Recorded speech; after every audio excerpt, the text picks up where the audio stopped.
Hi, I'm Tim. Welcome to Watch One, and thanks for logging on. Today we're looking at the Audemars Piguet Royal Oak Chronograph. This is the latest reference, 26920, 41 millimeters in stainless steel. As I stated, it is the latest in a line of Royal Oak chronographs dating back to the dawn of the breed in the late 90s. It's kind of surprising to think, given the head start of the basic Royal Oak model, but the Royal Oak Offshore of 1993 actually had a few years head start on the first Royal Oak chronograph. And in a lot of ways, the stainless steel Royal Oak Chronograph is a piece solution for those who desire a watch with the best features of the original Royal Oak, but also of the Offshore. So you can see this watch, 41 millimeters in alternately brushed and polished stainless steel. From the side, from an angle, it really cuts the profile of the traditional octagonal bezel integrated bracelet stainless steel Gerald Genta Royal Oak. And on the wrist, you can see the watch wears like the current reference 15400. They're both 41 millimeter cases, and there really isn't any difference in the fit or the feel of them. This watch is a little bit heavier, I suppose, at the margins, but it's so close it could almost come down to how many links you take out of the bracelet to size it for your wrist. I'm going to emphasize that this watch is 10.8 millimeters thick. The latest 15400 is 9.8 millimeters thick, and on my wrist, 6 1/3 inches, 16 centimeters in circumference. I can't tell the difference. Eyes closed, I can see it's a chronograph with my eyes open. Ergonomically, Audemars Piguet has basically managed to clone its bread and butter 15400 Royal Oak with the chronograph model.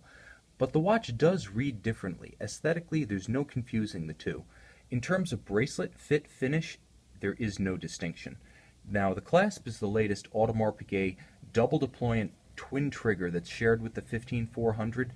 As I've stated in previous reviews of the 15400, the fit is outstanding. I guess I should spend a moment just to emphasize that even on a piece as banal as the clasp, you see faceted metal. You see alternating polished facets, brushed facets, nothing left unfinished, sandblasted and engraved with the name Audemars Piguet on the interior links of the deployant. When you close it, it gives you a very satisfying snick on both sides. You can hear audibly the quality that's latent throughout this watch. Beautiful twin trigger, double deployant. It opens as smoothly as it closes. A real pleasure in the hand and on the wrist. Now I'm going to put the watch back on my wrist and talk a little bit about the stack height of it. Again, realistically, I cannot tell that 1 millimeter difference between the 15400 and this 26920. You can see, because the octagonal bezel has a lot of tumble home to it, and here's a good angle, it curves as it approaches the flank of the case. A sleeve is going to ride up and over either model, chronograph or non-chronograph, with equal ease. The tapering bracelet, as always, is silky on the wrist. Audemars Piguet doesn't just finish them to a high aesthetic standard, but ergonomically, the way the links fit together, there's no inclination to pull hair or pinch skin. The dial is the main attraction, but the bezel is kind of the best supporting actor. Now, every Royal Oak is fundamentally defined by the integration of the bracelet with the case and that octagonal bezel, originally designed to be a sports watch that expresses its status as a machine.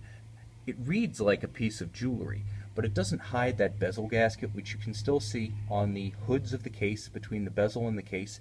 You can see the bolts inspired by the portholes of Royal Navy warships, white gold, as this is a Royal Oak and not an Offshore.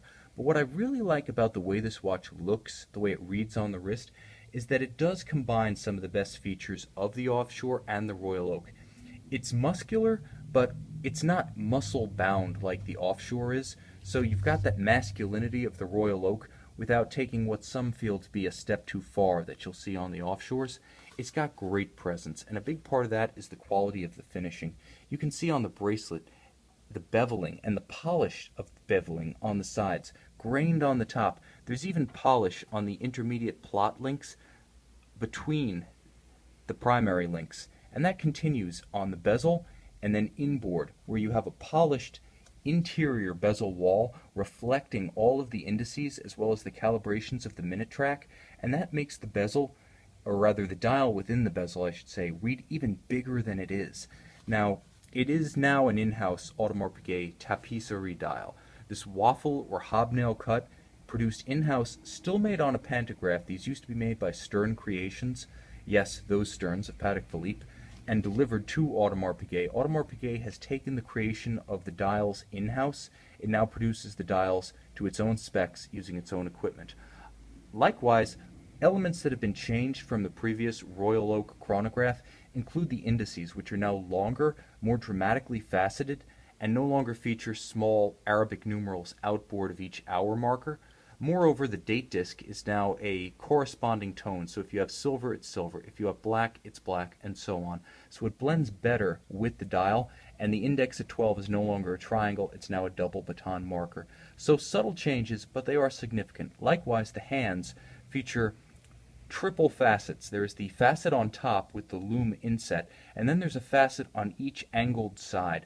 Beautifully done. The watch strikes me as just a bit more upscale than its predecessor, and that's the process of refinement, evolution, not revolution, that Audemars Piguet reserves for its flagship Royal Oak references. Now inside the case, I'm going to give you a little case back display view here. It is solid in the tradition of the Royal Oak Chronograph, but what's inside is a superb piece of high horology.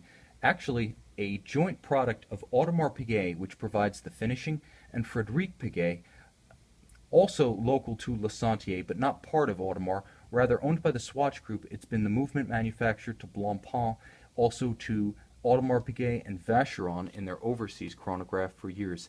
This is based on the Frédéric Piguet 1185. Audemars Piguet calls it the 2385 in-house. It's one of the landmark late 20th century chronograph movements. Automatic winding, extremely fine. It was one of the first movements to fully integrate winding with a column wheel automatic winding with a column wheel chronograph and a vertical clutch engagement system. And the advantage, once you've screwed out these chronograph pushers, is that the hand starts with consummate smoothness. It doesn't jump like a horizontal clutch.